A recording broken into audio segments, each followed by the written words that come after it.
All right. Good evening. Hopefully our microphone is working and we're ready to get started.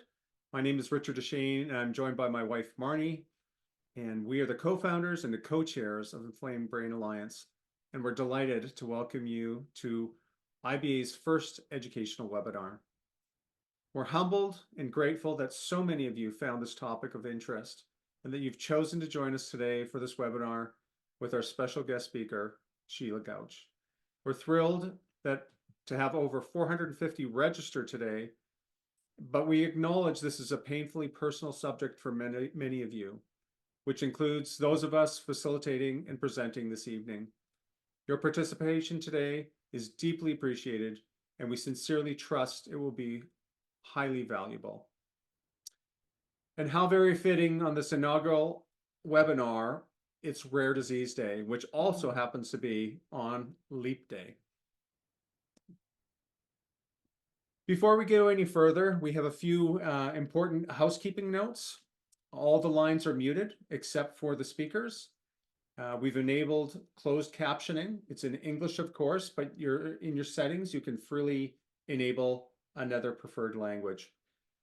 Your questions for the presenter can go in the Q&A box, which is at the bottom of your screen. Your comments on the presentation can go in the chat box, which is also at the bottom of your screen. The webinar is being recorded, and you'll receive an email late next week with a link to the recording. I'm going to pop in now. Hi, everyone. So who is Inflamed Brain Alliance? Established in 2022, Inflamed Brain Alliance is a volunteer-driven charitable organization leading the fight to improve the lives and outcomes of Canadian PANS PANDAS patients and families. Now, I'll speak very briefly about the why of our charity. IBA formed out of the agonizing, sorry, I'm already getting choked up, reality that a vast majority of our fellow Canadian PANS PANDAS patients and families are unseen, unsupported, invalidated, and ostracized. We know hope firmly rooted in help is urgently needed. The vision of Inflamed Brain Alliance is to eliminate barriers. I can see hearts, thank you. Eliminate barriers for everyone affected by PANS PANDAS to end suffering and rebuild hope. There are simply too many barriers for families to go this alone. Our mission is to bring together those within and beyond the PANS PANDAS community to improve health outcomes, deliver education, such as today, and accelerate research to find a cure. As we continue to unify and band together in our purpose, planning, and action, systemic changes will happen. Through developing our emerging programs, we're committed to eliminating barriers patients and families experience so they can focus on healing with fewer burdens to carry. Our education program named Healing Insights will help learners, which include patients and families, educators, and providers, understand PANS and PANDAS and various treatments. Our therapy program named Healing Stories will provide a safe place for healing trauma wounds by releasing emotional pain and confusion through learning how to process difficult stories. Our research program named Healing Discoveries will strive to unravel the medical and scientific complexities of PANS PANDAS to illuminate a clearer clinical care pathway. If you're a caregiver to someone with PANS PANDAS, we invite you to consider the different ways you can join the IBA community to get support while also helping others. Our Hope Companions online peer support program is for caregivers, family members, friends, and young adults navigating PANS PANDAS. Groups offer emotional, social, and informational support and connection with those who share similar lived experience. Our peer supporters facilitate groups in the 3 regions of Western, Central, and Atlantic Canada. Very recently, we launched a national group for young adults ages 18 to 29 with diagnosed or suspected PANS PANDAS. And some exciting news, we'll soon to be launching a national group for parents to focus on self-care. Our Clinicians Network is Canada's only professional support group that aims to connect hands-on providers from many disciplines who are committed to improving the brain health and quality of life of people experiencing PANS PANDAS. This year, we have plans to establish a mental health working group with interested network affiliates to develop PANS PANDAS mental health resources. We also hope to provide some CME webinar opportunities. Our Canada-wide private Facebook group has been a long time coming.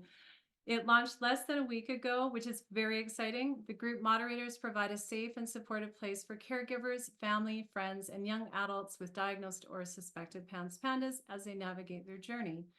We encourage you to join our national online community where you'll find invaluable resources from our members who are journeying with you and whose care and encouragement will encourage you to not feel alone in that wilderness any longer. Start where you are, use what you have, do what you can. This apt quote by Arthur Ashe is particularly fitting challenge to those wanting to serve and help advocate for children and families battling PANS PANDAS. Those of you impacted by these diseases will know exactly what it means to be disoriented, depleted, and daunted. But this quote is also IBA's encouragement to you and our challenge. As a new small charity that's entirely volunteer driven, every aspect of IBA's work, plans, and aspirations require the active support of volunteers. Our volunteers all share the strong conviction that something can and must be done to provide help for PANS PANDAS children and families suffering from its brutalizing toll. IBA's volunteer team is now emerging. We're encouraging others to join and help directly impact Canada's PANS PANDAS community. We know how challenging it can be as a caregiver navigating, getting emotional. It's real. PANS PANDAS and committing to something or even trying to commit to something. If you're a parent and unable to volunteer, we understand that too. But perhaps someone in your family or social circle of support can commit. Please encourage them to explore IBA's website and visit our volunteer sign-up page, as we'd be happy to set up a time to chat. With no paid staff, IBA is a young volunteer-driven Canadian charity receiving no government funding. It's entirely through the gifts of our donors, generosity, and our volunteers' time and talents that we're able to begin building capacity to do our vital work. Your gift to Inflamed Brain Alliance, whether small or large, one time or monthly, it's going to make a difference. Thank you for considering partnering with us. Now that's a long list of aspirations. In our almost first 2 years as a charity, we focused on initiating the development of PANS PANDAS community building and awareness. Our Canada-wide initiatives included launching the Hope Companions Peer Support Program, Picnic in the Park, Stepping Up for PANS PANDAS 2 and 5K Walk in a Squeeze Lemonade Stand Challenge, and the hashtag Red for PANS Landmark Lighting Campaign. As you can see on this slide, in 2024 and 25, we have plans to build upon these current initiatives and develop even more. A couple of the recent developments include confirmation of a new in-person Stepping Out for PANS PANDAS 2 and 5K walk for Southern Alberta, or Southern Ontario. And it's in motion. We're just getting the park booked. So we'll let you know when that happens. Currently in the selection process, also recruiting a volunteer coordinator. I received many applicants, and we're just working that out right now. And we've begun talks about forming a conference planning committee to host a 2025 PANS PANDAS conference for patients and families and providers.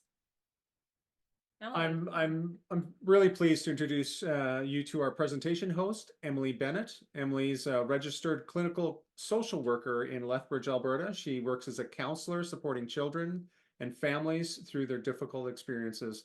As a certified synergistic play therapist with trauma training, she has the honor of holding space for others while they work to integrate memories and manage challenging situations. Emily's previous experiences as a medical social worker proved to be invaluable when trying to access and navigate support for her two children who are both have a PANS PANDAS diagnosis. Welcome, Emily, and we'll turn the reins over to you. Hi, everyone. Yeah, very excited to be here. I'm going to do a quick introduction for Sheilah and just mention that throughout the presentation, I'll be popping up some quick poll questions in relation to what Sheilah is talking about. So Sheilah Gauch is the principal and clinical director of Dearborn Academy, which is a therapeutic day school that services students with social and emotional and learning needs. She's a licensed independent clinical social worker, which is just the state's version. We're the same. She's a licensed principal and special education administrator with over 20 years of experience working with and advocating for students with complicated mental health needs. She told me to read the short version of her bio, but she has some just amazing things on here. She has 2 of her own children whose mental health issues were ultimately diagnosed as PANS PANDAS. She's accomplished some amazing things in advocating for PANS PANDAS.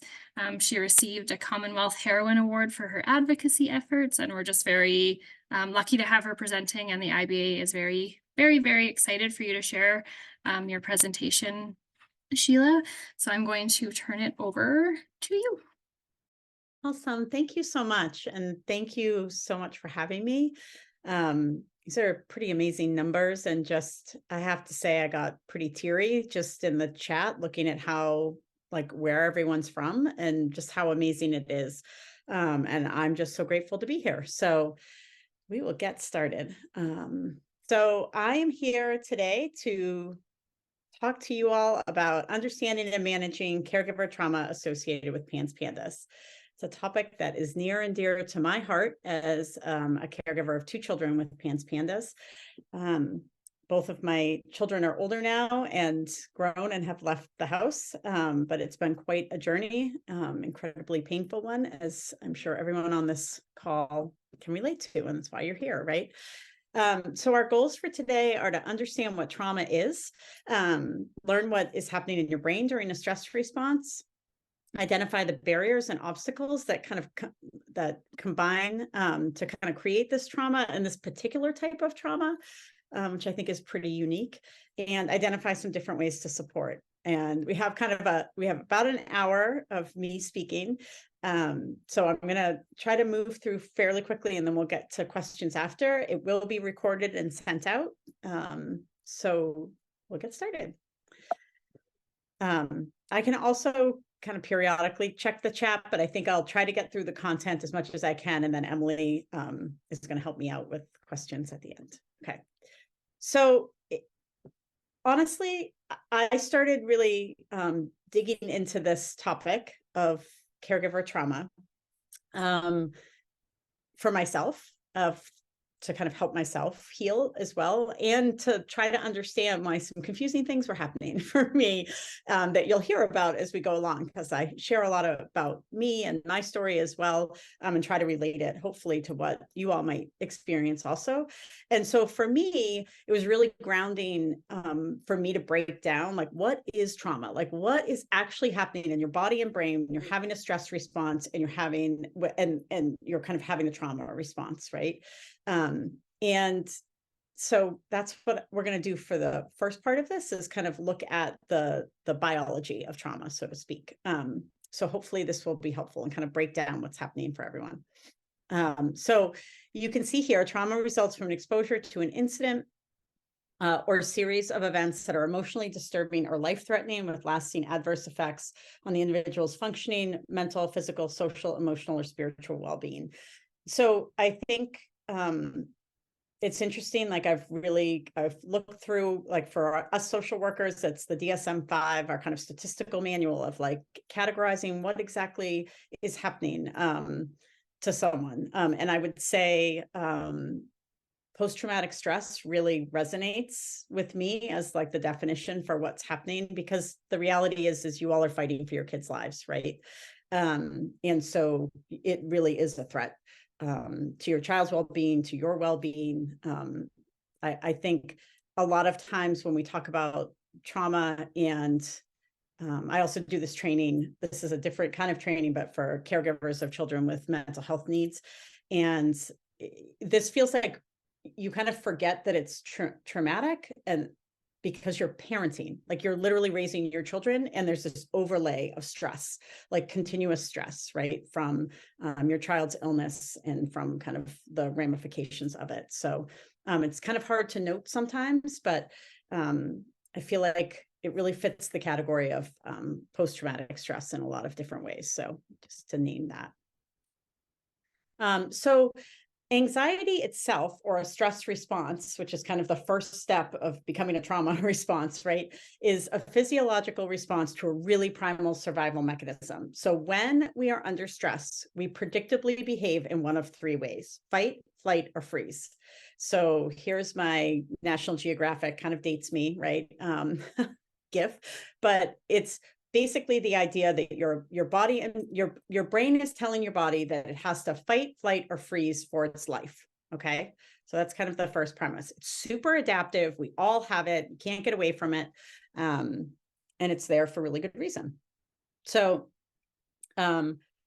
this is actually the polyvagal theory. I really love this. I know Emily does too. She and I have talked before this, and we're both big fans of polyvagal theory. But this is just a really good description of kind of the three. You can see fight or flight is sympathetic.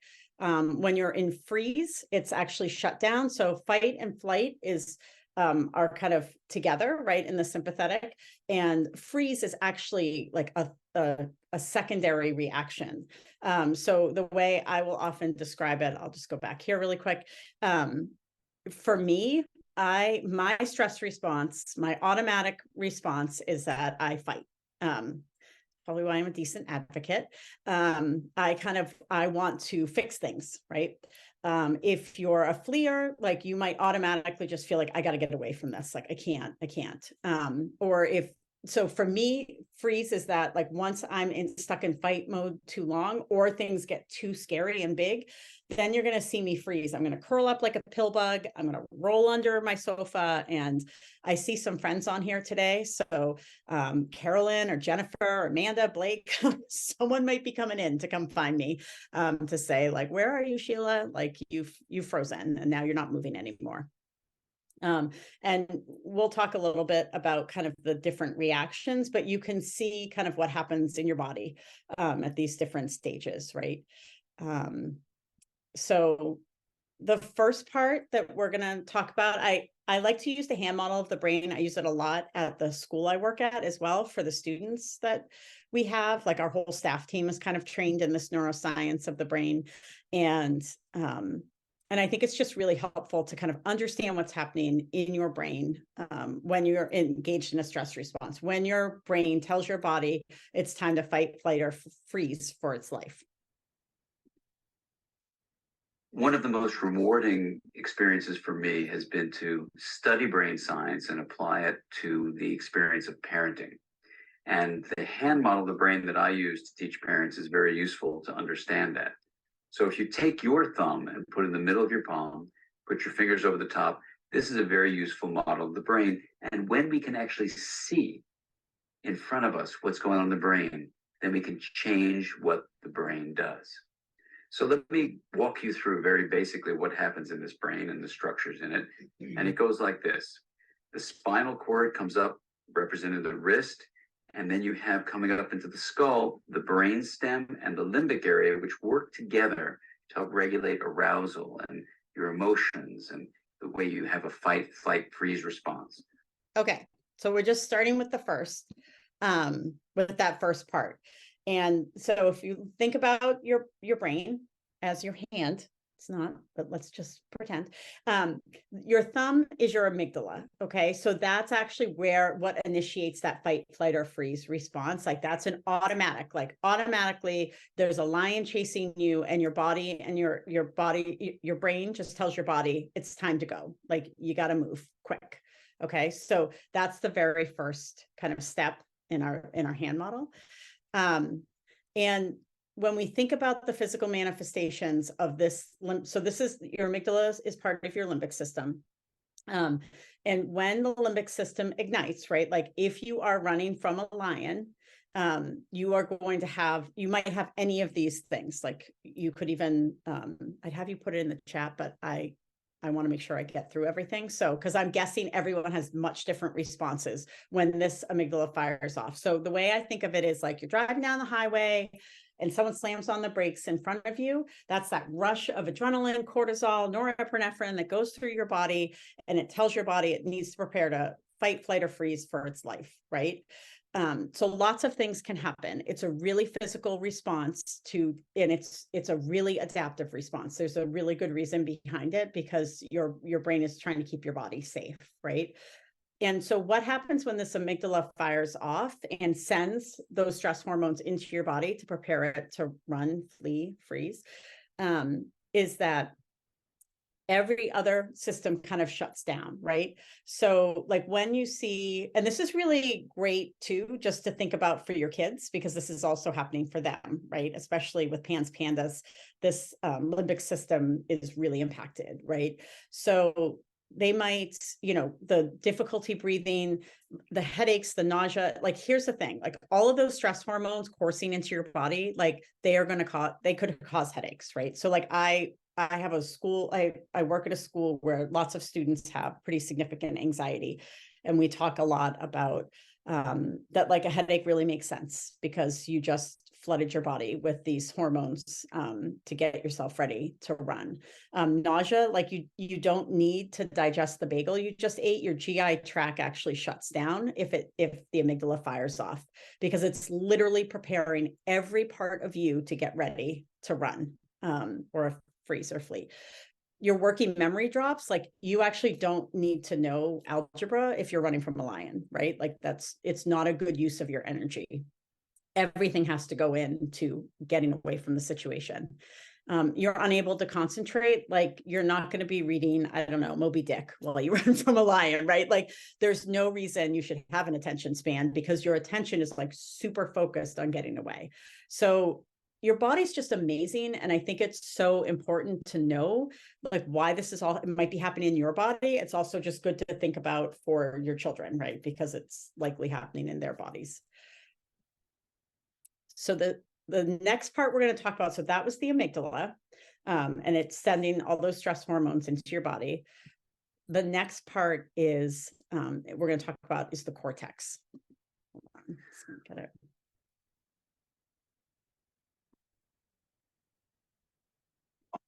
These are below the cortex, the limbic and brainstem areas, and the cortex is this higher part of the brain that allows us to perceive the outside world, to think and reason.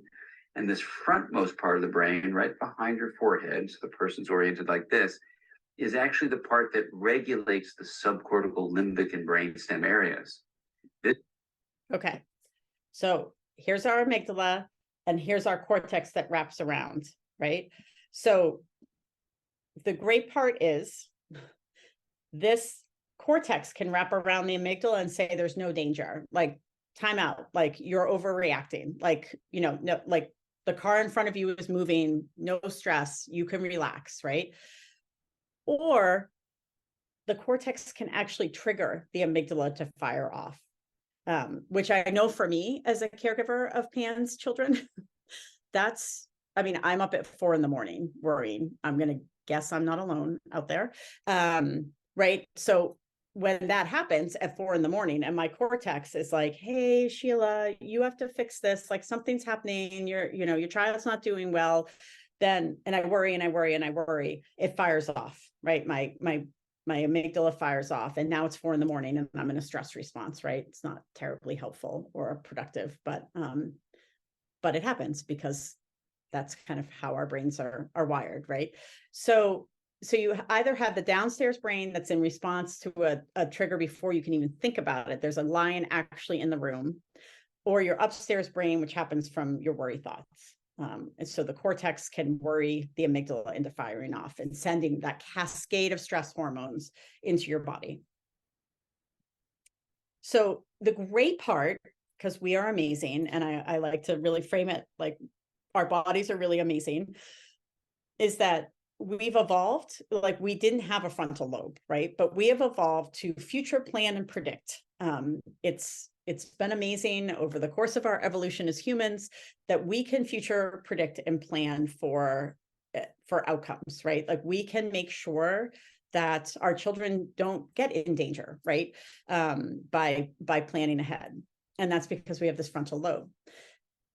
Now, my understanding is not a ton of other mammals have it, although I have read some articles that say maybe they actually do, but I'm just going to pretend it's just us humans.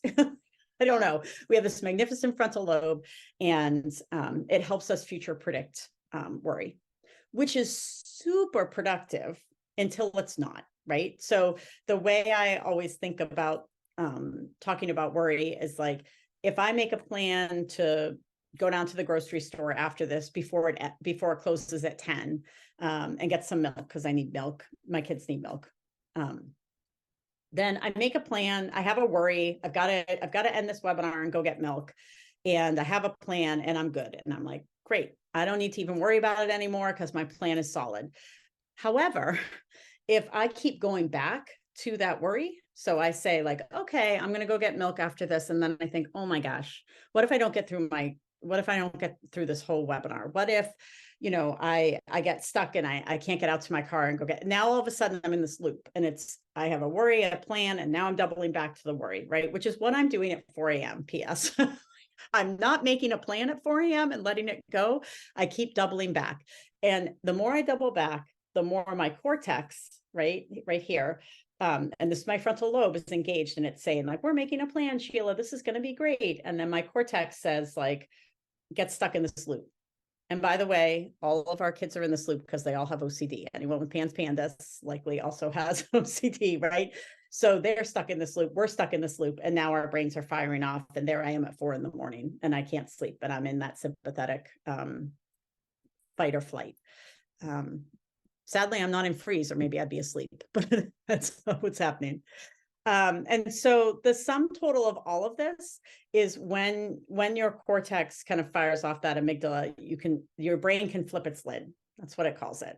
And it's actually really helpful to think about it like that. I find it helpful to think like, oh, my brain's kind of offline. And I know at the school I'm at, we talk a lot about that as a staff team with parents, that can happen. So I'm going to play the end of this now.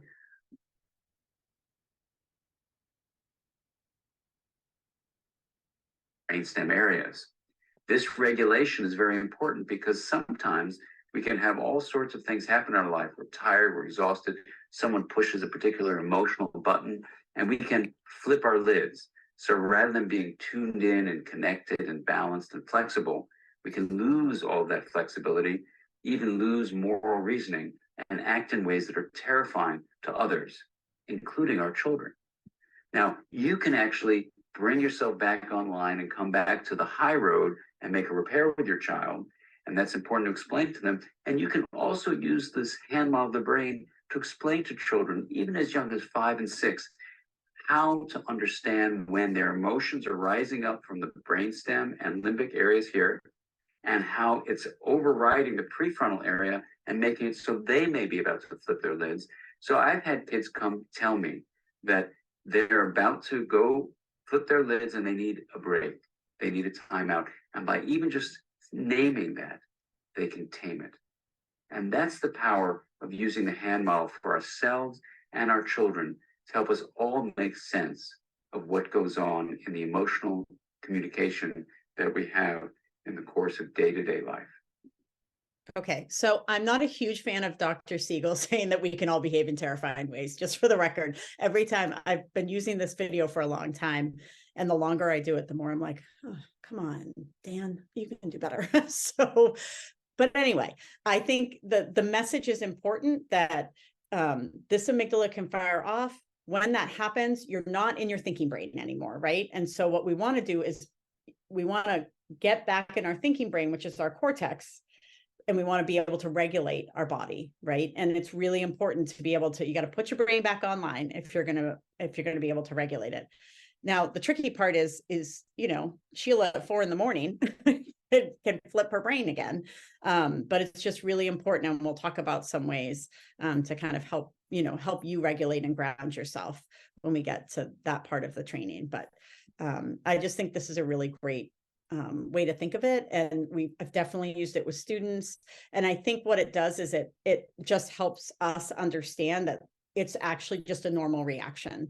And it's certainly a normal reaction for caregivers who are caretaking children with life-threatening illnesses, which are all of you, or grandparents, or, you know, people caring for the caregivers who are caring for the kids. So this is my Sylvester slide, which basically says, like, for all of us who, you know, the stress response is kind of the building blocks of, like, how did we get to this trauma response that now we're, you know, I'm talking about PTSD and how we kind of get stuck in that response. And how we get stuck in it, it's like you all are literally living it all day long, every day. You're engaged in this stress response, right? Like, you aren't just parenting, you're caregiving. And that's totally different. Like, I've actually been asked to speak at I spoke on a panel at an autoimmune conference recently about caregiving. And I'll tell you, people don't talk about parents caregiving that much. We talk about, you know, when you're caregiving older folks, but caregiving sick kids is kind of a different conversation. And people really forget, and the caregivers I work with, or we work with routinely at school, often don't even realize it as trauma that they've kind of undergone, because it's literally like you're parenting your kids. That's what you're doing, right? Like, the world outside of my house thinks that I'm parenting two beautiful children. And yet I feel like Sylvester most days, right?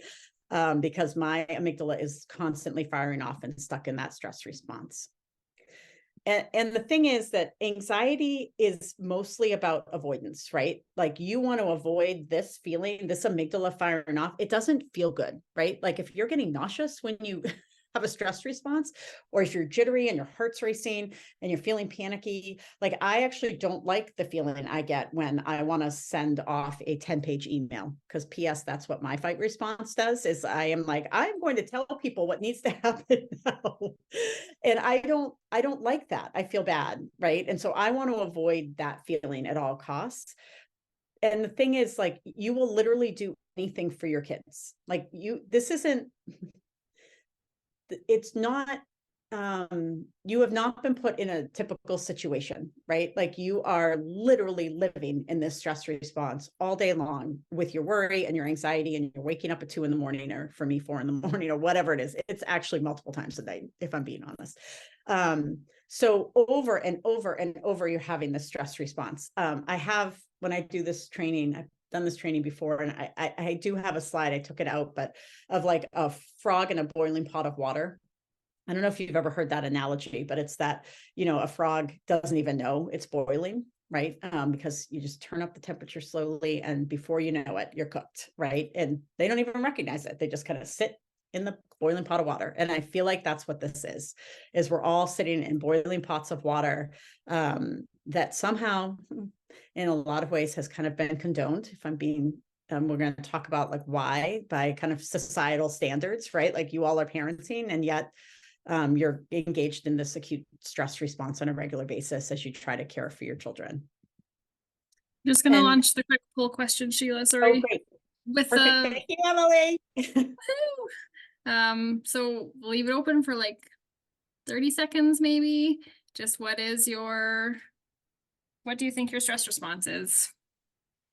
Sometimes if we want to feel differently, we kind of have to acknowledge what our go-to is. And I did see in the chat people saying we're probably all fighters, and some of us maybe, some of us not too, right? I'm more of a freezer. So there's still people coming in. 5, 4, 3, 2, 1. I'm gonna end it, and then I think just if people, can everyone still see the results up there? So That's actually, a lot of flights, yeah. Some freezers, a few flighters, and they all serve a purpose. I'm gonna mute myself and turn this off. Emily, you don't have to mute yourself. You're spot on correct. Like, it's totally accurate that it all serves a purpose. And there aren't a lot of fleers here. And I'm just going to say, you got to go after your fleer friends. I think everyone in this community, does such an amazing job of taking care of each other. Like, that's why I'm upright. That's why I do these trainings, because I have, like, literally met the most amazing people. Like, it's how I've healed my children, or I've helped to heal my children. By the way, they're not perfect. One of them's in a flare right now, and I'm really struggling. I'm not going to lie. this week has been a rough week. Some of you know that out there. So, I think I'm not surprised, but that was actually a great poll. I'm really glad we did that, because that's really interesting to see that most of us actually are fighters. Like, I actually wouldn't have thought that, to be honest. So that's great. It's good to know. So, okay, I'm just going to keep us moving, and we can talk about it after. So the thing about the stress response and the amazing adaptive thing, because remember, we have that frontal lobe that's future predicting danger, is our body and brain actually remember. So if we think about our brain like a field of tall grass, you have one experience, like maybe, I don't know, for me, I don't know how many experiences I had of having to have a my kids were missed, by the way, like for the better part of their childhood. I didn't find out it was PANS PANDAS until much later. So I had multiple psych evals by the time, and hospitalizations and emergency room visits. So maybe the first time you have to go through a crisis eval, there's a path that gets worn through the grass, right? And your brain remembers, this happened right before, I am now remembering, so I can store it for later and future predict that I don't want to do that again, which would be great if it weren't PANS PANDAS, because you can't future predict it. But okay. So the more times that happens, like, oh gosh, something else happened in my house, it's a crisis, I'm going to create this pattern in my brain where I am now mapping down, every time this happens, this is going to happen. And my brain, like, it's literally a well-worn path we talk about it as neurons that fire together, wire together. So, and it's really, again, very adaptive, because you are really trying to, your body and brain are trying to learn where danger is and how to protect yourself from it. So it is mapping down every time now I have a stress response for, behaviors that might happen before I have a crisis eval. So the great part is it's grass. It's not asphalt. You can change it. But because you all are likely pickled in the stress response all day, it makes it a little bit more challenging, which we'll talk about. But you can change it, because the brain has neuroplasticity and it can change. So I love this quote. If anyone has read The Body Keeps Score, it's a great book. Being traumatized means continuing to organize your life as if trauma was still going on, unchanged, immutable, as if every new encounter or event is contaminated by the past, right? So every time something happens in my home that reminds me of that time that a crisis happened, I'm going to go right back to that. Like, I'm going to feel all the feelings. I might even be able to smell what was happening. If, like, I don't know, if I was cooking bacon in the morning, one morning, every time I smell bacon, I might be going right back to that time, right? So, and it's really amazing what your body does to protect you, and it really thinks it's protecting you, right? And it can go a little bit awry. So trauma causes what we call cognitive distortions. So there are erroneous thoughts or beliefs that lead an individual to perceive events in an inappropriate manner. That's like, I'm reading that now. I'm like, why did you put that there, Sheilah? There's a lot of like gobbledygook. But basically, the lens in which you look through starts to change, right? Like, it just does. Like, it's been too much, right? It's been sustained, prolonged over time, especially with this type of caregiver trauma that you all experience.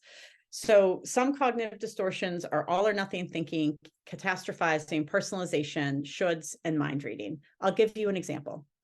I'm going to try to do it briefly. This is my beautiful daughter.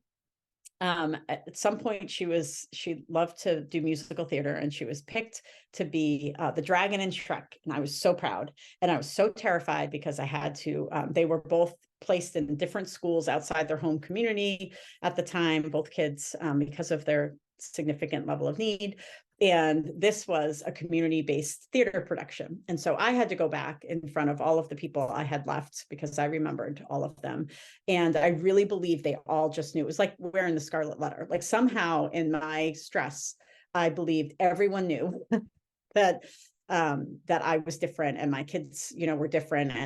And I was, I bet a lot of you have this experience. Like I was white knuckling it through, like, please don't let anything happen. Please just let her have a typical experience in a typical play. Look at her, let everything go right. And in the middle of her big solo, the sound cut out. And I will tell you, my immediate reaction, which made no sense whatsoever, was they had done it to me on purpose. I don't know why. Like, why? Of course they didn't do it to me on purpose. That is crazy. But I will tell you, there was no rationalizing with me. I had a full-on stress response. I felt totally panicked. I remember going out to the director and saying, like, what happened? Like, why did that happen to her in that moment?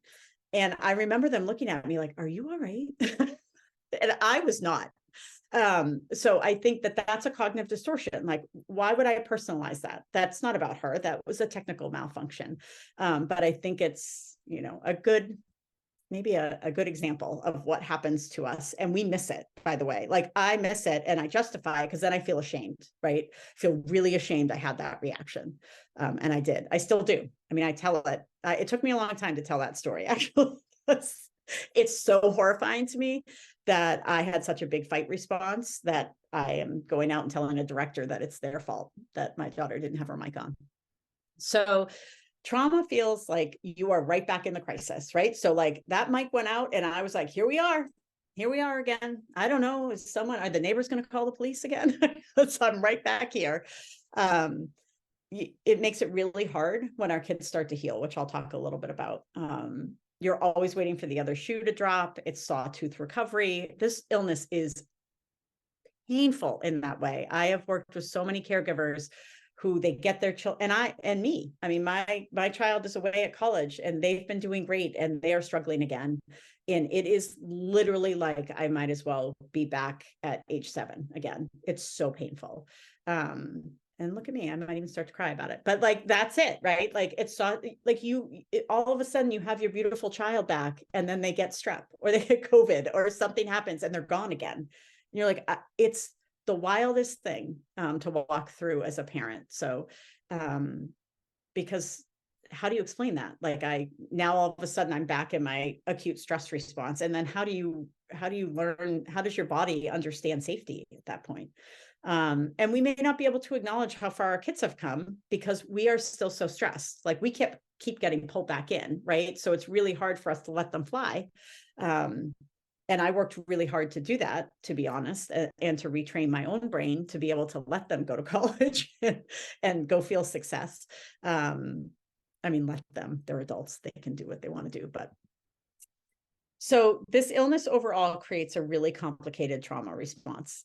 I think anyone I'm guessing on this call has likely, read the reports out of Stanford University. Thank goodness for that amazing Dr. Frankovich, Margot Thiemann, Dr. Thiemann, and that whole group out there is just doing amazing work. And they have let us know and validated for all of us, which, by the way, other caregivers don't have. So we are really fortunate to have, even though it's painful, to know that the caregiver index burden is as high as, someone who has caring for someone who has Alzheimer's.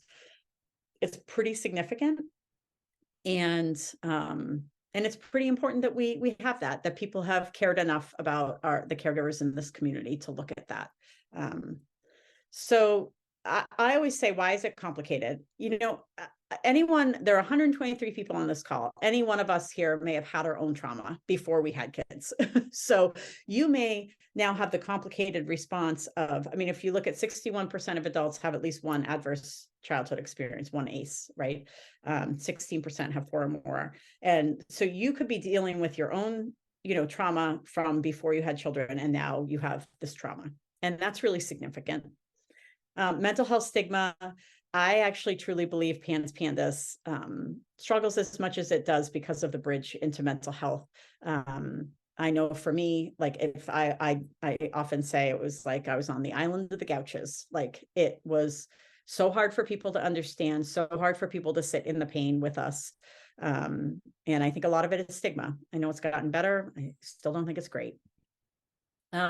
We have a history of kind of how we view mothers and caregivers. I work closely with Peggy Chapman. Some of you probably know Peggy. She's a psychiatric nurse practitioner. She's amazing, and she does a great talk on this. But so I won't do that justice. But I will say that you know, throughout history, whether it's hysteria, all of us women on here being called hysterical, schizophrenogenic mothers, those were mothers of kids with schizophrenia. Refrigerator mothers were mothers of children with autism. We often say eating disorders are about parents who want to control things. It's just in our kind of societal makeup that when we aren't really sure what's happening in a family, and I think it's because I'm a professional too, so I feel like I understand this. It's kind of unique, kind of I straddle both worlds, right? And I think there is something that happens for professionals when they can't fix something, or they run out of tools in their toolbox and kids are still struggling. It's really hard for them. And I think the way we've talked about caregivers throughout history makes it really easy to kind of say, pivot over to caregivers and say, like, is it you? Should you do something different when things aren't working? We have a real problem. I mean, first of all, we have a problem in the world with lack of access to mental health providers, for sure. But for the PANS PANDAS community, like, and I'm sure, you know, I heard a little bit from Marnie and Richard, that Canada really struggles with access to providers. We're all struggling. There's a lack of treaters. Our treaters are some of the biggest heroes I know. They are amazing people. And they are exhausted because they have a heavy lift, right? Trying to, because we need more of them.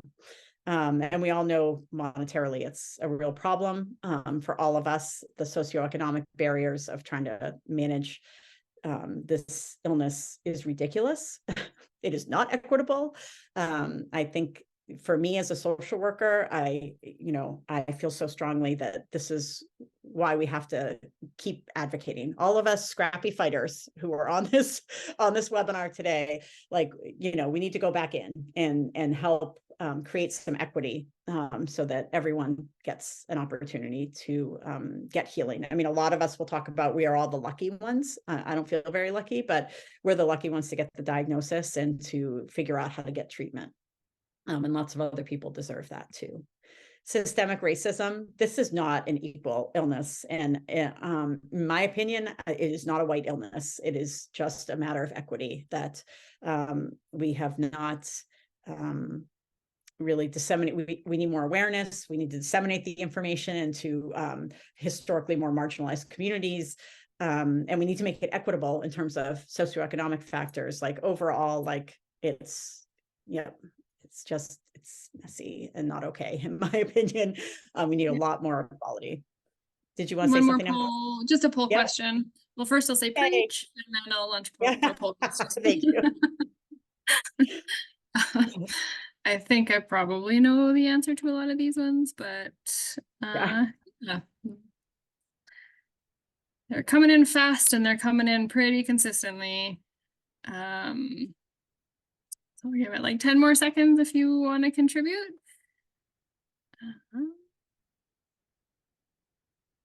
Said 10 and then I didn't start counting. So 3, 2, 1. But that makes sense, right? I think everyone can probably see that the majority of us feel it daily. That checks. Oh, Jennifer's saying she can't see me. You guys can't see me? That's weird. We have not seen you. That's so sad. All right, let me see. Oh, it says I'm in the spotlight. I don't know. Okay, well, that's okay. That's so sad. Okay, I don't know why people couldn't see me, Emily. Do you know? Oh, now you see me. Okay, great. I think I just fixed it. Yay, okay. Yay, okay, I'm back. Okay, so what did I say? No, beep, beep. Okay. So you have to learn new languages with PANS PANDAS. And you actually you're the de facto case manager, which is pretty horrific, right? And I think, you know, I already knew the new language. I already knew social work and I knew education because I went back and got my master's in ed at around the same time we were in full-blown crisis. I don't really know why I did that, but hey, so I knew 2 of these systems and it was still really painful. So we know the mental health system is totally overwhelmed.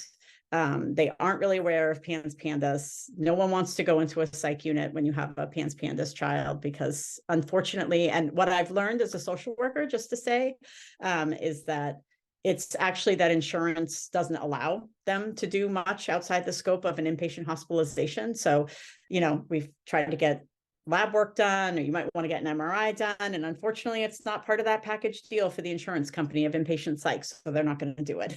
So it's really, we have a lot of kind of systems that aren't working together, and particularly aren't working together for our kids. The medical system, it's just hard. I mean, I find this all the time. Like, I feel like I was brought up to believe doctors, and we work with such hero doctors that I'm almost reluctant to kind of talk about it like that. But there are times that, like, you know, your children, like you just do, you're living with them, and this stress response and this amygdala firing off, it's made you hypervigilant. So you're surveying the landscape, you're looking for any changes, and you know your children best. And sometimes that's hard for any of these systems to kind of really defer to caregivers, to be honest. And the special ed system, I don't really know Canada's system. I just know the states, but I still know awareness is limited. IEP meetings can be really overwhelming. School attendance is huge, at least here in the States. It's really a big issue right now. And school systems just aren't set up because they have all these laws and rules and mandates that they're governed by. So like in the States, we have child find, which means if a child's not in school, the district is held accountable to go find them. And this can make it hard if your child is out with medical excuses. And yeah, and right now, at least in the States, schools are really kind of the de facto mental health providers, and they're really not set up to be. So I always talk about schools as like the last man standing here in the United States. Like everyone else can walk away, but schools can't. And that's really flooding schools, and they're just not equipped for it, to be honest. So another poll question, sorry. Launched it Yep. just in regards to the systems, right? Which systems are complicated or have been hard? most challenging to navigate. Yeah. Yeah. You guys are awesome at answering the polls. We'll give it maybe like 10 more seconds just so that we can let Sheilah keep talking. All her knowledge bombs. Okay, so, and then I think everyone can see those results now. So, yeah. Yeah, the medical system is, I mean, that's the one, you know, I feel like we probably, unless you're a doctor, right? And I mean, I actually just wrote a Psychology Today blog on this, on just the intersection of mental health and the immune system. But one of the things I said was, it actually was really hard for me. Like, I can acknowledge how hard it was for me as a mental health professional, because I've been trained one way and this didn't make sense to me. And it took me a long time to actually come around to, like, I really need to explore why this is happening for my kids. And I think that happens, right? And I'm not a medical provider, but I would imagine if you're a doctor and your child has this and you weren't trained in it, like, you're bucking the system. It's really hard. It's not easy. Even though it shouldn't be bucking the system, because the research and science is there, as we know. Okay. So, grief and loss, like, there's a lot of grief and loss. I feel like, I call them my hit my knees moments, when I'm just totally, I think of it like a tsunami of feelings. Like, I had it this weekend. Like, I know, some of you out there got texts from me. So when, you know, the wave just hits you and you're like, I don't even know, I literally do not know how to stand up. Like, I don't know where is up, where is down. You're just swamped, and you just feel the loss of, like, you know, your everything that's happened. I mean, just the loss of your kids' lives, right? Like, and how painful it is to watch them struggle and not to be able to regain health. And you might not be able to leave your house, or, I mean, for a while I couldn't leave the second floor of my home.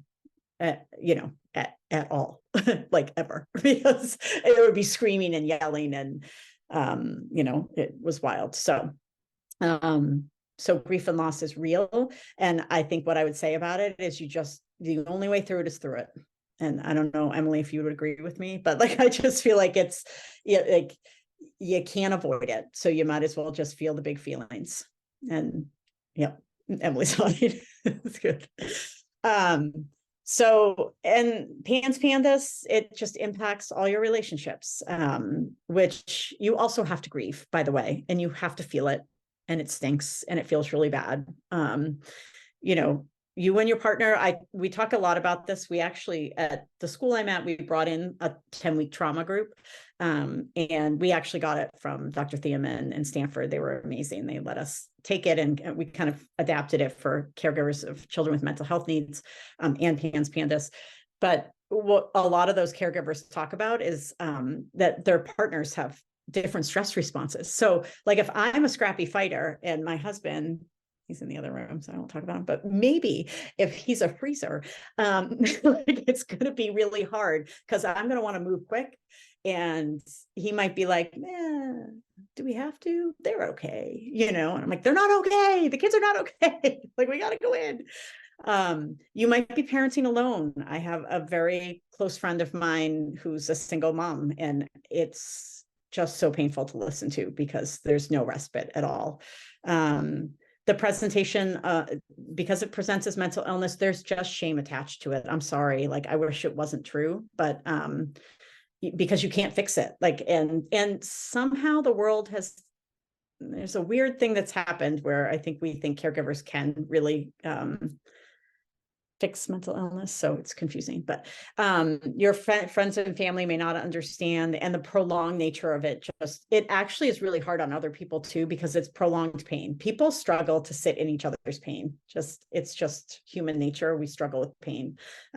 That's probably why all of us here become like family pretty quickly, because we can sit in each other's pain in a way that other people can't tolerate it. It has intense separation. I don't have to tell anyone this, the intense separation anxiety. I think I remember a provider saying to me, "You're part of the OCD now, Sheilah." And I was like, "What? No."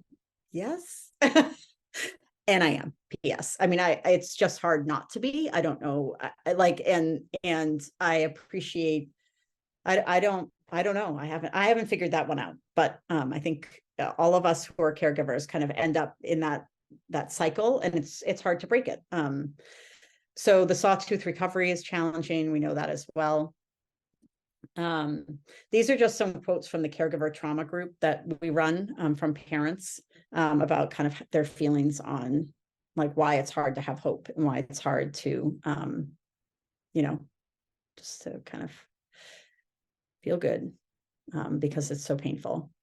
I just want to name that I've worked, in my professional life, I've worked in residential treatment centers with some of the hardest clients, worked with some of the hardest behaviors.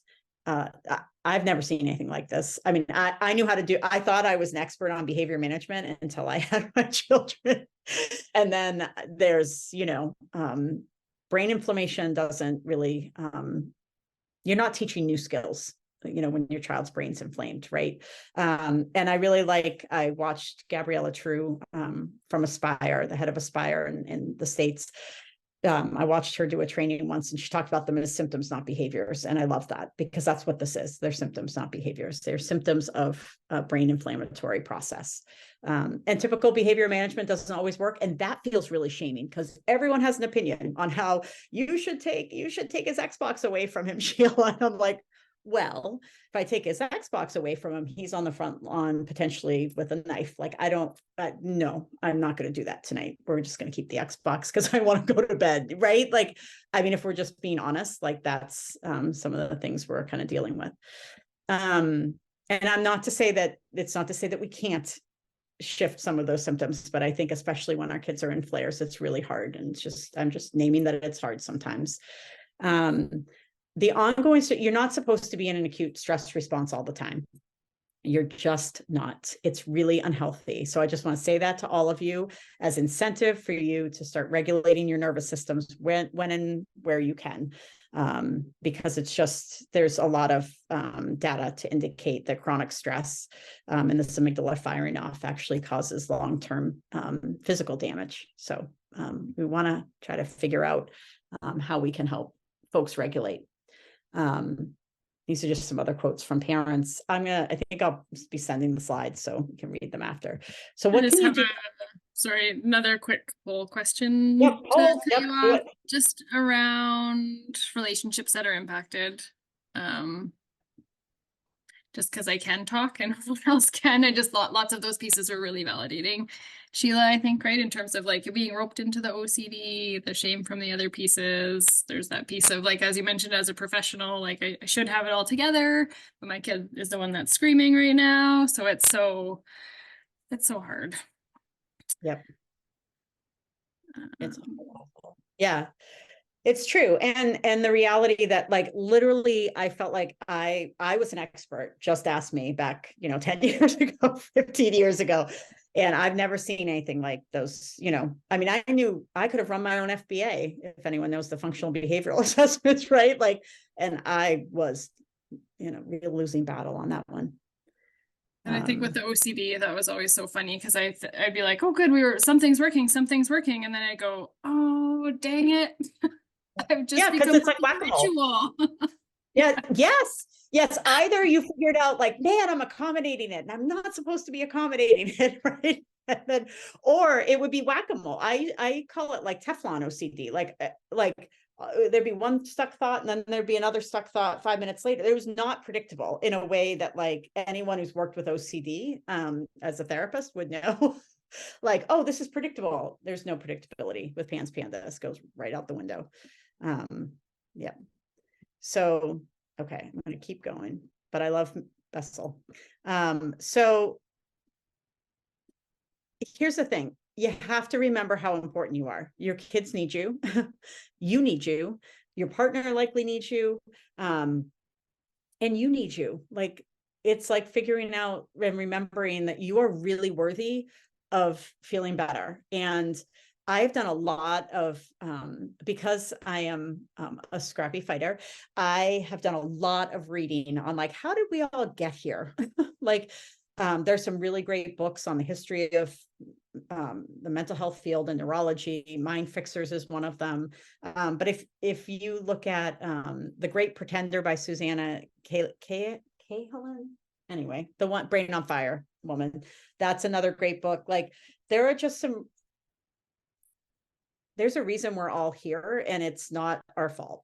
It's a long road to get here, to be honest. Like, there's just a lot of societal kind of biases, certainly towards caregivers and mental illness in particular. And unfortunately, not for everyone, but PANS PANDAS does present with mental health issues. And I know some people have like primary tics but unfortunately, it's just hard. So remember how important you are. And remember, it's a field of grass. It's not asphalt. So we can change. It's just not easy. You can reprogram your brain. Yay.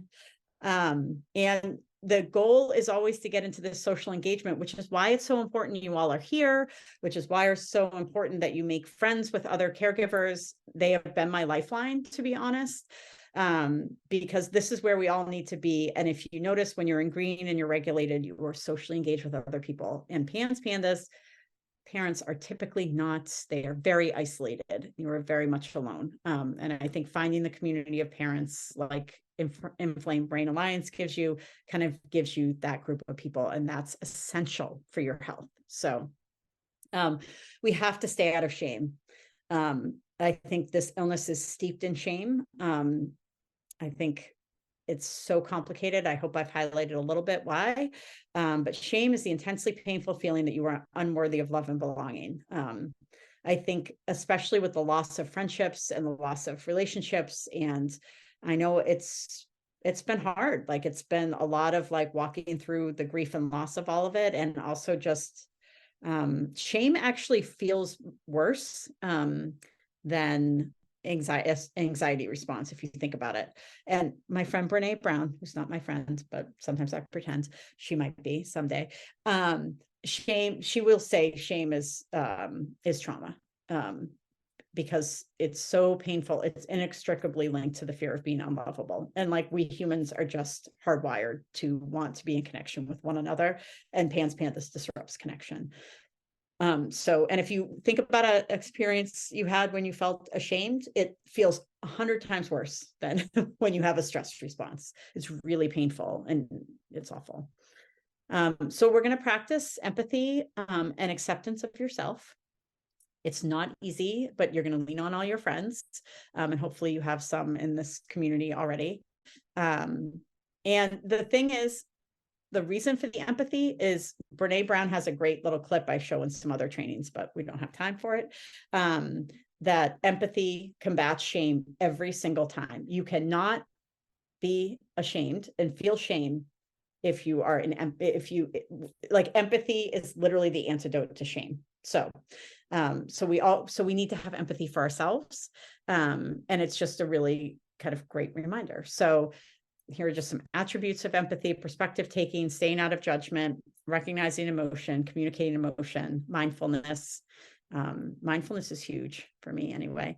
The words we use with ourselves really matter. Like, I shouldn't be so scared. So many people have it worse than I do. Like, I think pain is relative. So let's just, if you're in pain, you're in pain. If it's stressful, if it's scary to you, it's scary. Like, you don't need to justify it. If I just worked harder, I could help them. This is all my fault. I've got that on loop more than once, right? Like, it feels awful that you cannot help.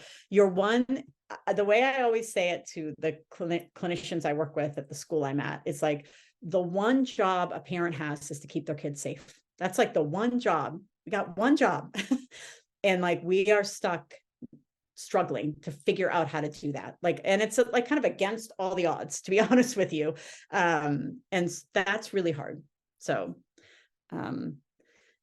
identifying your stress response, everyone on here already did it, but it's actually really important. And I find for myself, like, I know this for me, like, I've really had to break down like what is happening for me, so that I can slow down and take a breath, and not send a 15-page email, or I don't know, call someone and tell them like how they should be doing things differently. Like, I have to slow down, is usually what I have to do, and take a deep breath, like phone a friend. If you're a fleer, like, what I find is this is really important for the treatment of your PANS PANDAS child, right? Because if you're a fleer or a freezer, it's going to be hard for you to kind of make those steps to get the treatment on board. Or you may want to try lots of different treatments, because you're panicked and you're like, I'm just going to try this. And you don't wait until late, right? And you didn't get here overnight. You're not getting out of this overnight. This is brain inflammation. Like, it's a long slog out of it. And so figuring out how to regulate your immune system, well, that too, right? Because, the stress response impacts the immune system. But figuring out how you kind of regulate your body and brain is going to be really, really important, so that you can get your children the treatment that they need. Because I know for me, when I get stuck in a fight response, like, I'm going to struggle to hear people. Like, you can't hear if your brain's flipped. Like, you can't hear a treater say, right? Like, because you're just so desperate to get it fixed. And I'm hopefully going to wrap up in a few minutes, but you're going to work hard to have a growth mindset. So this is a big thing in education. It's not a big thing in mental health, but like, the idea that like, you can build new skills, like, you can actually learn new things, right? Like, we're all going to, and by the way, it's kind of funny when I say it to this group, because I'm like, you all have actually probably had to learn how to be like close to doctor level medical people. But we can learn new skills. Like, we can retrain our brain, we can regulate our nervous system, even though it feels next to impossible. You're going to do your best to stay in positive self-talk. One of the tenets of the trauma group, one of the days the clinicians do with parents is this kind of more dialectical, is that what's called, Emily? Like, thinking like the both and, like, it's not either or, it's both and. So my child is very sick, and not but, and I'm doing the best I can. Things seem really bleak, and I'm going to ask for help for others. So you're having a growth mindset. You're saying, I can do this, I can change. I always think of externalizing the anxiety. It's not who you are. Like, this is not who you are. You are not, this is something that's happening to you. It's the stress of your child being ill. So like, I try to give myself a lot of grace. It's really hard for me sometimes when I have that really strong stress response, and I tell the director to put the mic on for my daughter. Like, I have to be kind to myself and be like, that's my anxiety. That's actually years of just me being underwater and scared all the time, and my amygdala firing off. Sometimes we have kids give stress responses a name. Like, I don't know what I would call my stress response. It probably wouldn't be very pretty. So, but acknowledging it, like I've gotten on IEP meetings and said, like, yeah, no, I'm sorry I sent you that email. Like, I was totally terrified. Like, I don't think you understand what it's like. Like, it is so bad. I'm scared all the time. And that 10-page email was maybe my fight response. So I just acknowledge it, because it also helps with empathy, to be honest. Like, what do you say? Like, I'm not actually angry with you. I'm stressed. I'm scared. I'm really scared. Try not to accommodate the anxiety. It's really hard, to be honest, because you're living it, but like, try really hard to regulate your immune system and get into green. Like, you want to be in that green area, right? This is, my supervisor says this all the time, like, create a pilot's checklist. Like, she does this every morning. She has it in her phone. And so if you look, this is the Hudson, the pilot that flew into the Hudson. Like, he had to do it over and over and over on repeat. You do not learn new skills. You don't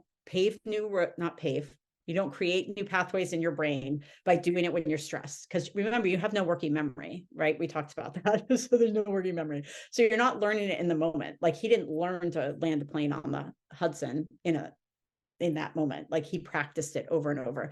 So you have to practice new skills. You just do, even though you're tired and you're exhausted and you're totally overwhelmed.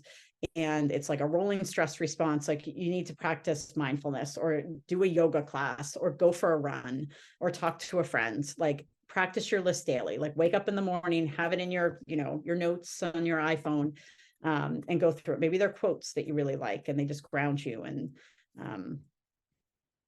acknowledge and face the grief. Part of the trauma group is actually writing a trauma narrative.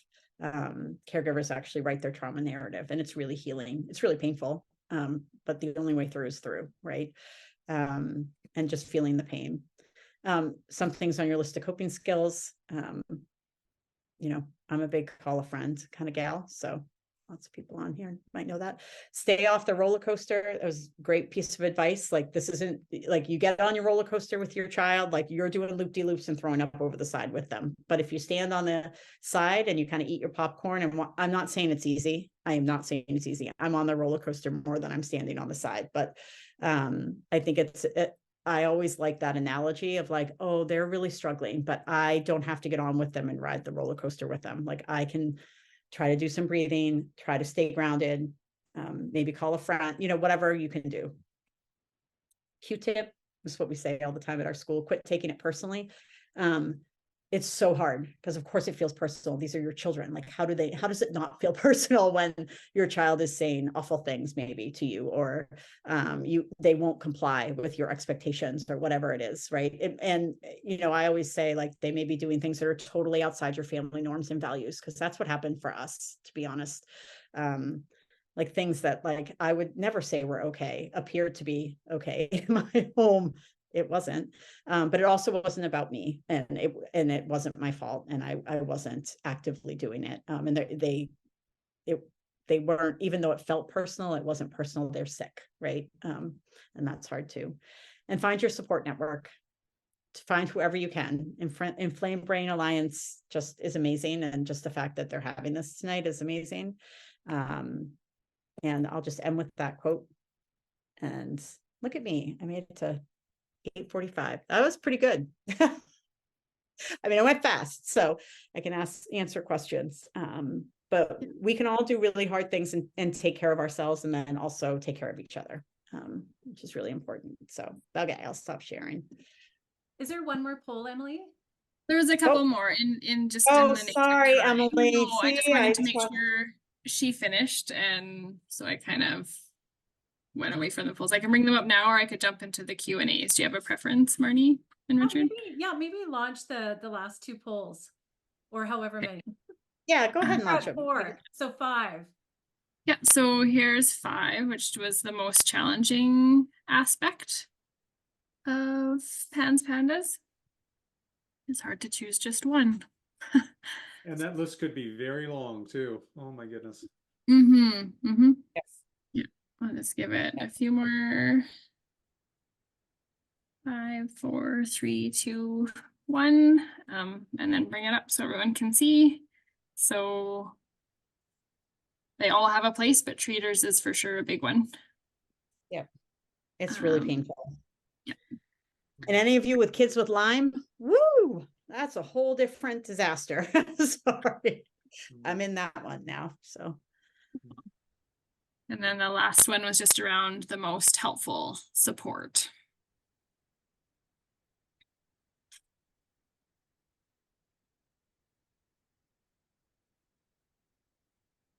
I'll give it a few more. I have to say that it took me so long to finally come out of my own isolation in my house.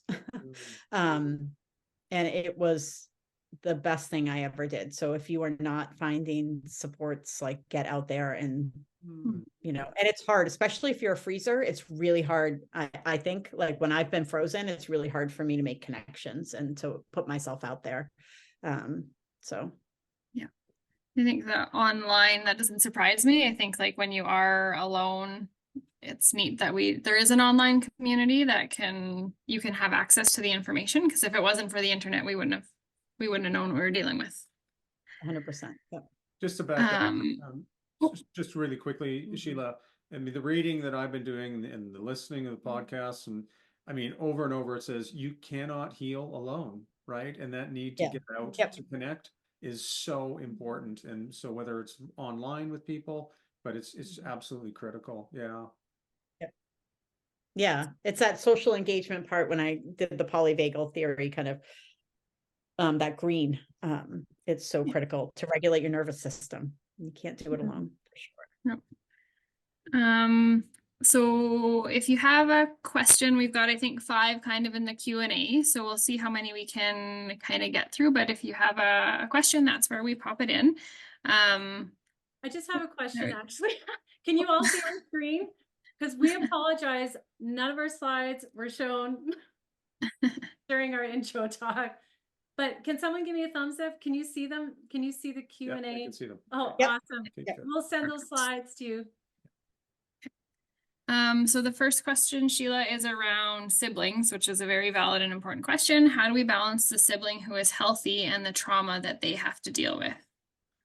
Yeah, it's really hard. I think the importance of, you know, I think part of it is that when one of your children is sick and the other is healthy, like it's hard not to put all of the energy into the sick child, right? Like but being able to try to balance and allow, there are some really great sibling groups. I know that. I think Neuroimmune Foundation might do some, but I think, you know, it's just really important to make sure that sibling has support as well, and that they have connection. Because if we think we all need that to be in that green nervous system regulation, like they need that too. So making sure that, you know, I know for us, like we stopped going on trips. Like, I don't even know, I'm supposed to go away for the weekend and I don't even know how to go away for the weekend. I'm so like, I'm not used to it. Right.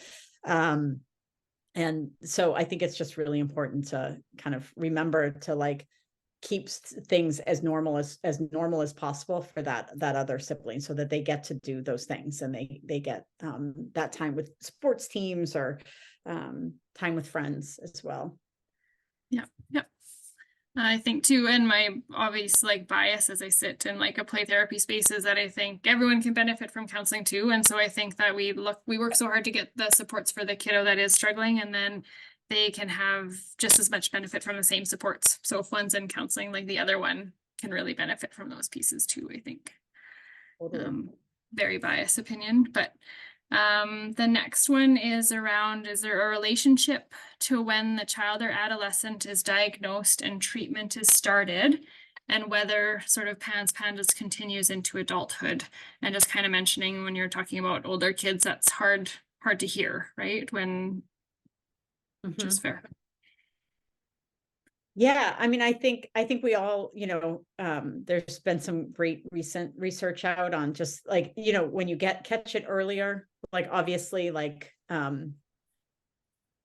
hopefully those you're catching it and you're kind of remediating the immune system, and hopefully the flares are fewer and far between, right? I know for my kids, they were missed for a long time, but they still regained health, right? So I do think, yeah, I mean, I think every child's different. I mean, that's the hardest part about this illness. And there are many hard parts. I don't know, is there a hardest? I'm not sure, but, but just the fact that everyone has a different kind of genetic profile that they're bringing to the table. And we just don't have enough information of how do brains heal, and, like how fast do they heal? And we know that they can, but it can be, and, new exposures. I mean, I think my understanding is post 25, when the blood-brain barrier closes, it's, you're better off because not as much as those flares don't happen as much, but other people might have different ideas. I don't know. Emily, do you have any other?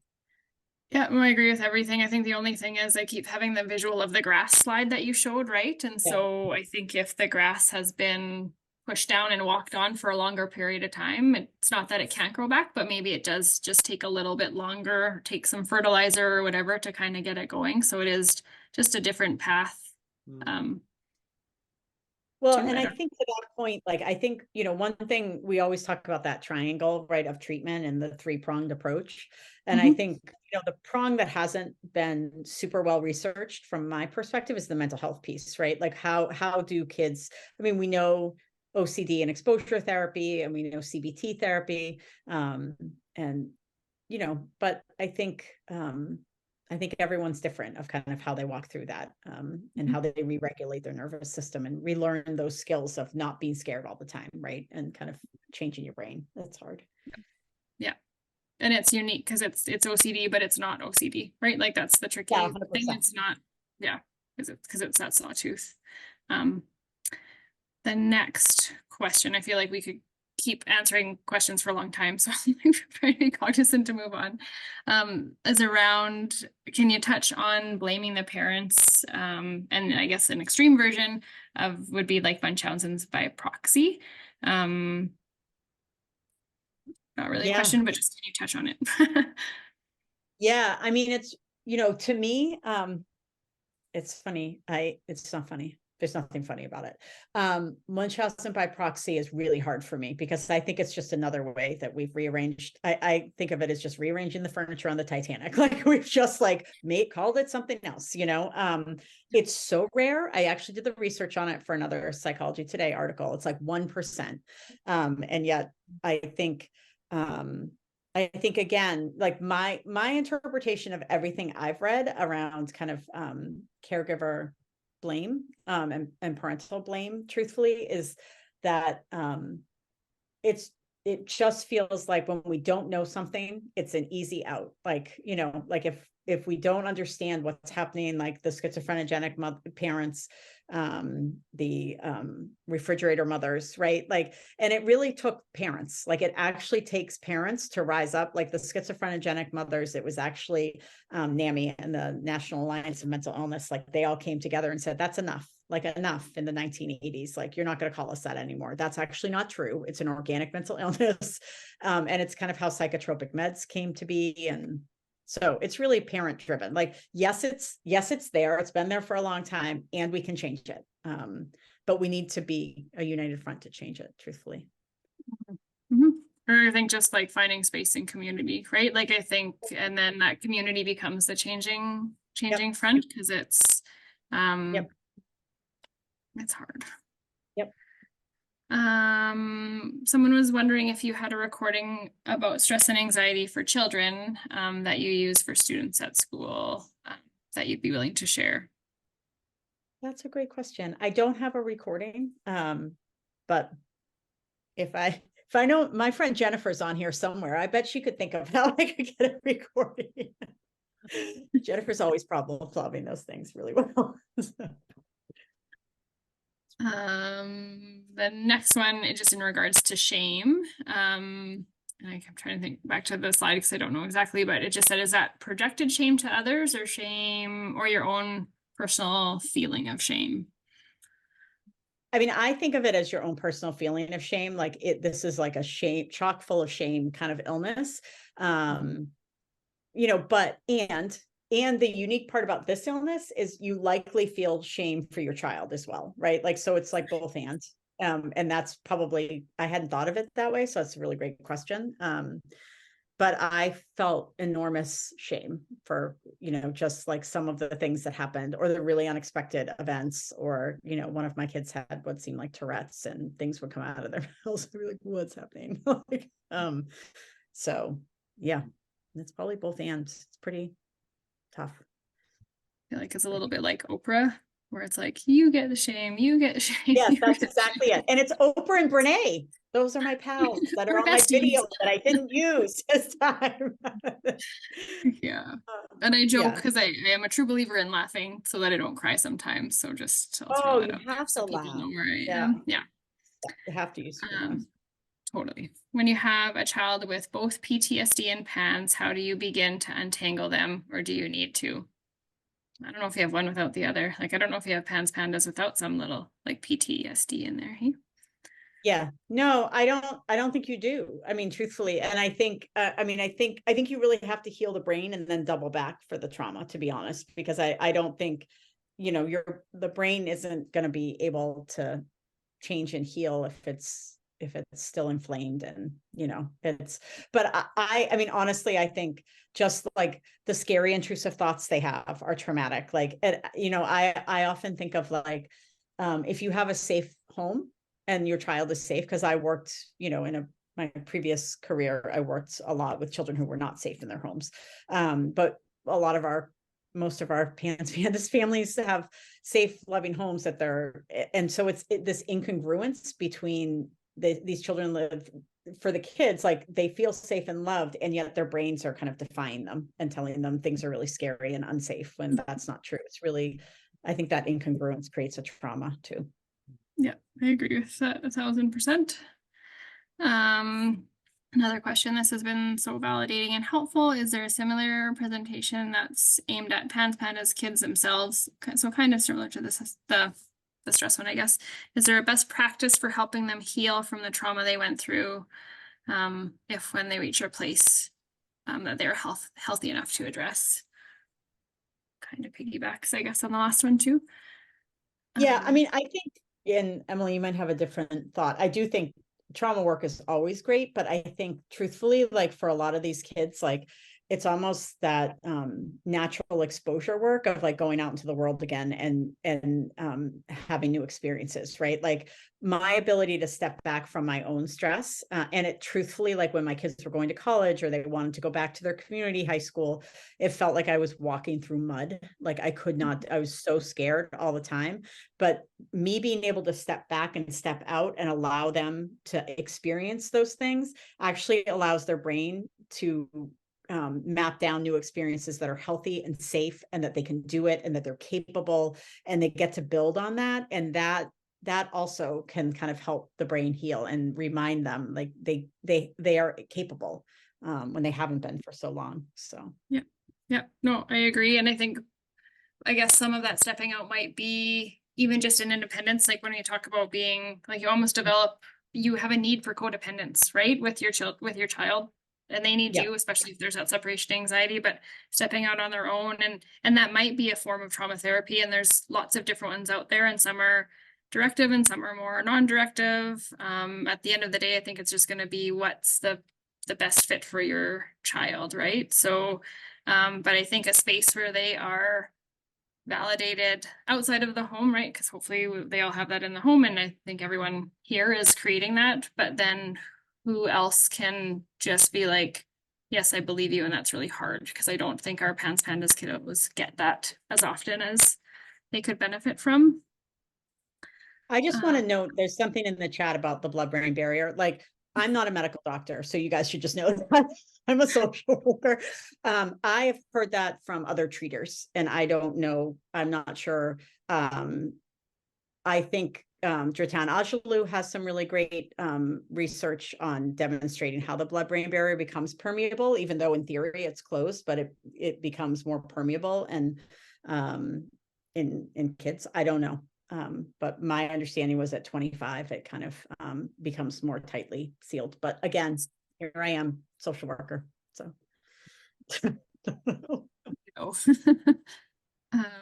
How do you forget about traumatic events that have happened, and what is the difference between PANS PANDAS and autoimmune encephalitis?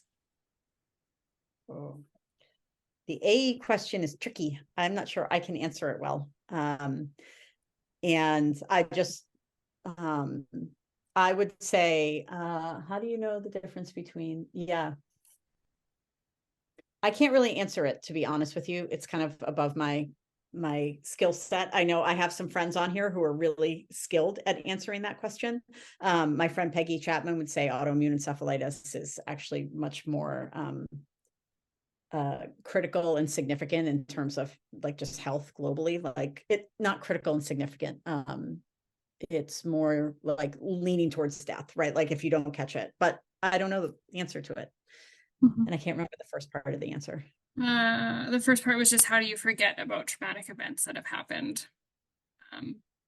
I think just regulating your nervous system and kind of, there's lots of different ways, lots of different trauma kind of techniques to kind of help support in changing the brain, to be honest. Yeah. And I don't think we ever forget. So that's a part of it where the forgetting is not the goal. And that just might be nuance in like grammar or wording, but it's how do you walk alongside it, or how do you help it have less charge in your system, sort of. Do you find PTSD increases in severity as your child heals, or when they are in between flares?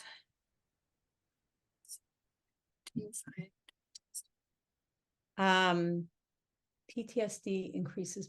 I mean, I think it's just traumatic. I think as kids heal, like the trauma kind of abates. Like I think as they learn the skills and they're able to, not totally, I mean, you may still need to do work, but I know for my own kids anyway, like the more success they have and the better they feel, the less intense the trauma feels. But it's always there, to be honest. So. And I think if there's a restored felt sense of safety in their system, they have like that increases that, right? So this might be actually a question for Marnie and Richard around a teen siblings group. I'm not, like we do here in Canada, I'm not sure where this individual who asked the question is from, but we do have a teen sibling group. Well, it's actually for young adults. So that includes 18 to 29. So if you're in Canada, come and join us. We have a few more to go. Now I've lost my place. Here we go. How to help your child not have shame as a foundation of who they are if late diagnosis was made and they just think their behaviors are who they are. I think especially with this type of OCD, it almost seems like sometimes it gets like fused with them thinking that the OCD is them, you know, and I think that is really hard. And I think it probably comes with healing. And you know, as you get better and your brain heals, you kind of regain some of that, and hopefully the shame dissipates and you realize like that the OCD and these things that happen aren't who you are. I also find a lot of kids don't remember some of the things that happen because it's brain inflammation. Not everyone, like my kids definitely remember, but I know I have other people will say their kids don't remember things. Yeah. Yep. I think when you had the brain flip, right, great, we need that prefrontal cortex to get back on board to be able to do some of those pieces too, right? So totally. Thoughts on animal assisted therapies, specifically equine assisted psychotherapy for PANS PANDAS, kiddo or teen in a flare? Have you seen anyone taking this on? I mean, I definitely have had kids that have used equine therapy. I mean, it seems amazing if you can get to it and afford it and all of those pieces. I mean, I think anything's fair game. I don't know what you think, Emily, but I feel like anything that'll help, and that your child can kind of tolerate and be part of. I think anything in a flare is really hard, to be honest, but flares are challenging. I think when you talk about that connection piece and the importance of that, it's kind of anything goes as long as it's a fit for them, right? So if they like horses and that's a place where they can feel safe and connected, then I say go for it. The question around a child that has both PTSD and PANS, how do you untangle them, or do you need to? So just reference that the PTSD event happened prior to PANS onset. Oh, I see. Yeah. Which you probably can't tackle the PTSD if it's a specific event, like in a flare, right? Like just like we're saying, you don't have access to some of those pieces. That being said, if there's like triggered sensation from PANS, like I'd like to hope that any trauma therapy can offer a safe space and work on those pieces, I guess. But and depending on how old the kiddo is, they might not be able to separate them if they feel the same, right? So that might be questions for an individual therapist that the child is working with. Two more. How can we start to heal the relationship with our child? I worry it will be damaged. So hard. Yeah, it's heavy. Yeah. I mean, I think it's just, I mean, truthfully, I'm sure folks have done family therapy. I've definitely had friends who have done, more family-based therapy, especially with healthy siblings that are involved, like to kind of help the whole family heal. And I truly believe that as they get older and they gain more healing, that those relationships get to come back online too. I mean, it's so much. I don't know if you have thoughts, Emily, on. No, I think if we talk about our friend Brene, right, she says that like repair is the most important part of the relationship. So breakdowns are meant to happen, but that repair piece, as long as you're open and willing, then that's huge. Because I think a lot of people, that's not an option, right? So I think patience and wanting the connection and being open to the connection is the biggest part of that will promote the healing, I think, right? And then I think always connecting with those supports if you need like specific pieces on how to do it. But I think kind of owning that piece that the repair can be the powerful part is sometimes like empowering as you lean into that process, if that makes sense. Yeah, and I think it's interesting. I think about with my own kids, that it has taken me healing and being able to acknowledge and be able to say to them as young adults, like, yeah, I wasn't perfect. Like I mean, and my kids will call me on it now. They're actually hilarious. And I guess it's funny. They'll say like, Mom, like every time I call you and I tell you like I'm stressed about a test, like you have this really big response and you get really stressed. And I'm like, yeah. And I think at this point I've done enough work on myself that I'm like, yeah, you're right. I know your mother has a real big stress. I don't know what to tell you. Like I'm just a human and I'm trying my best, but you're right. I will try to, like, I have to acknowledge like, yes, that's happening. And I'm sorry. I mean, I think that I'm trained in restorative practices as well from the school that's what we use. And so there's so much value. And, if someone says, being able to make a repair and make it right. And just acknowledging how hard it is, right? Sometimes I think as parents, we think we have to have all the answers and fix all the things. And sometimes it's like, I can't, and this is hard, but I'm here with you is that repair piece that's bonding. And I also, yep. I found this week in particular with my adult child, having to say to them, like, I don't know what to do. I'm actually at a loss. Like your mother's struggling. Like, I'm not sure where to go. And what happened was they actually said, it's okay, Mom, we're going to figure it out. And like, I heard health in them because they're so used to leaning on me, like there is a piece, like as they get old, and my kids are older, so they can kind of do that piece. But sometimes it really is like, I don't know. I have to ask for help. I don't know the answer. It's really hard.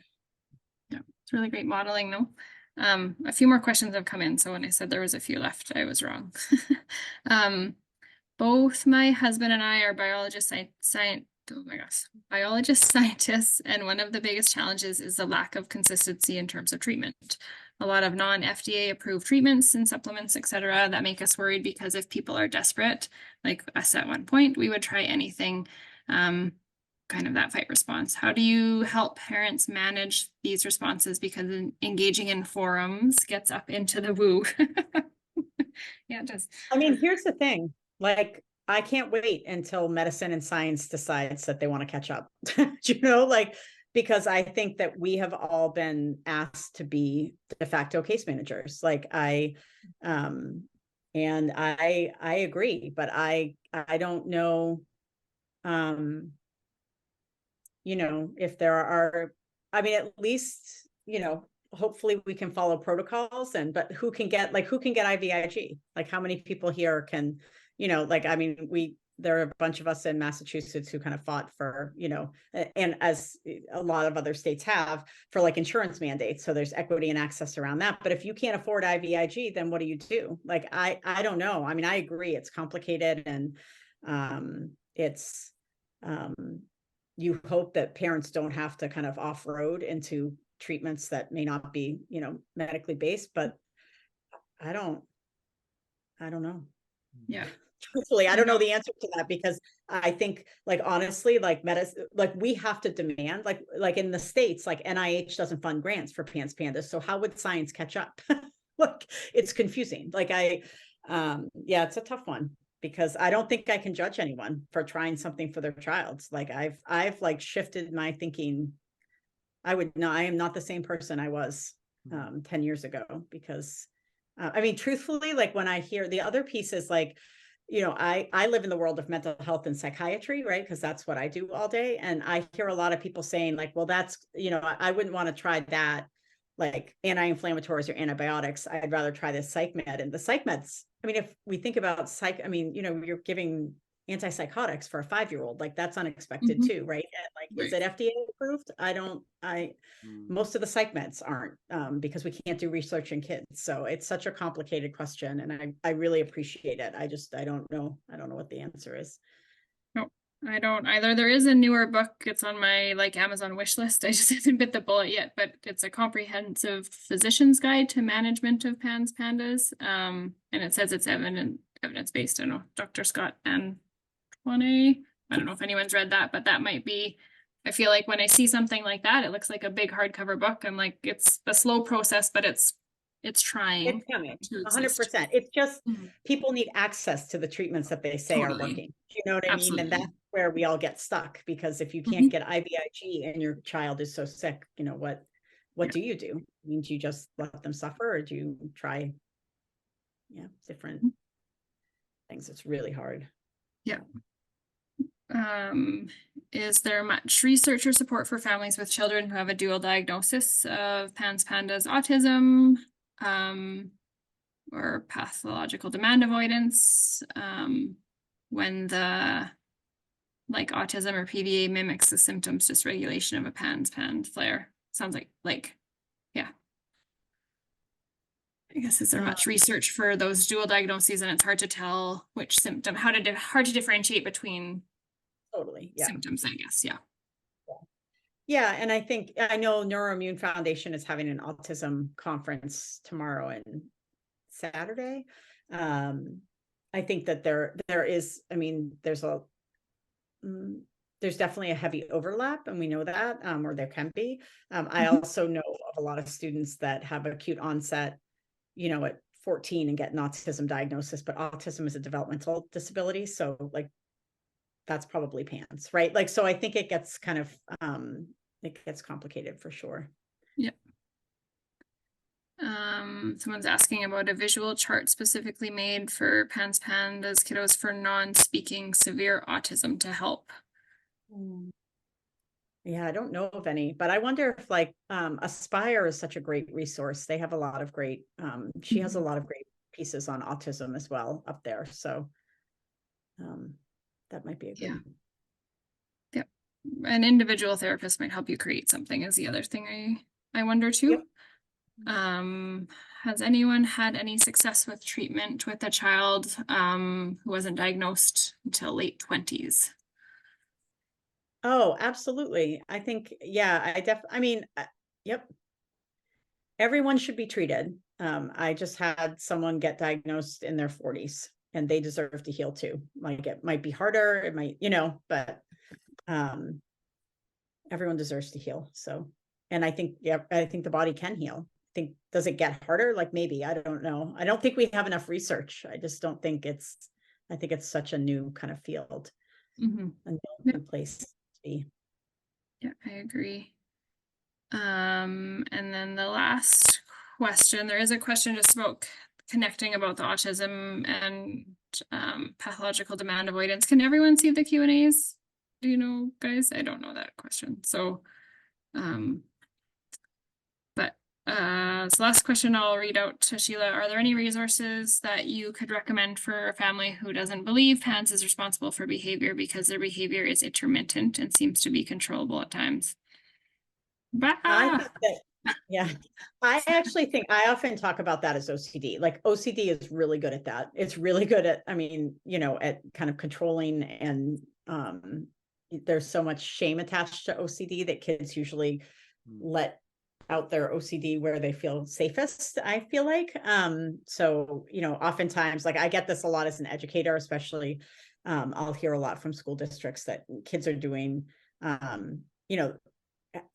people wonder how a child can kind of go and do a preferred activity but can't be in school, and it's because it's OCD. Yeah, I feel like so. So are there resources? I mean, I think the hard part is like I have found it's really hard to convince someone who's so desperate not to believe something, like but I would say like any of these organizations, like I'm sure Inflamed Brain Alliance has some great stuff, like Aspire has some great things, like there are some great documentaries or videos. I think just the PANS PANDAS Physicians Network has a whole host of resources and like research, it just kind of depends on the person you're talking to, like what they need to hear in order to understand it best, I think. Yep. Yep, I agree. And sometimes I think there's a piece of like Sheila, you spoke so much about like taking care of yourself, right? This whole piece was about caregiver trauma. And so I feel like it's that piece of like when you do the work to start your own healing, sometimes you feel more confident to like share those pieces or advocate for the needs of your child or what's going on. Because sometimes I feel when we're so impacted by that shame that's being projected or that we're creating from our experiences, we don't have the confidence to share that information. And so as you do your own work, you might just find that, you have more of an ability to share that information and not worry about how much they're going to take, but just know that you're rooted in what you're having to do for your child. And not to say that isn't hard when it doesn't get believed. I think we've all probably been there too, but doing your own work might help you with that process. I totally agree. Because I think it hits a different like shame spot when when you're not feeling good, and I agree. Yep. And then just a comment that I think PANS PANDAS can be a great source of conflict within family, which is probably true. Okay. So I think that's the last of the questions. So I'm going to mute myself, but those are awesome questions. Thank you so much. Thank you for being brave to put them out there. And we'll hand it back over to Richard and Marnie to close us. Wow. On behalf of all of us, we'd like to thank Emily for co-hosting the event and for Sheila providing such an insightful and resourceful presentation. It was amazing. Great discussion. Sheila, thank you for being such a tireless advocate and ambassador for our PANS PANDAS community. We love you for it, and it means the world. So keep doing what you're doing, and for everyone else, to all of you, our participants, on behalf of Inflamed Brain Alliance, thank you for joining us for our first educational webinar. Because of your involvement and lived experience and your support, our PANS PANDAS community's impact is growing stronger together.